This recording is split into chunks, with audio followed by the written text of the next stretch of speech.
నమస్కారం. సుప్రభాత గంటారావానికి స్వాగతం. ముందుగా ప్రధానాంశాలు. 140 మీటర్ల వెడల్పుతో అమరావతి ఔటర్ రింగ్ రోడ్. కేంద్ర మంత్రి గడ్కరీని ఒప్పించిన ముఖ్యమంత్రి.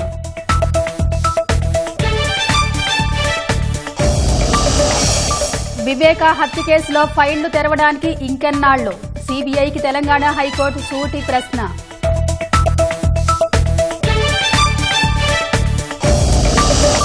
వక్ఫ్ బిల్లుపై నేడు లోక్సభలో చర్చకు కేంద్రం నిర్ణయం. ఐక్యంగా అడ్డుకోవాలనే యోచనలో ఇండియా కూటమి.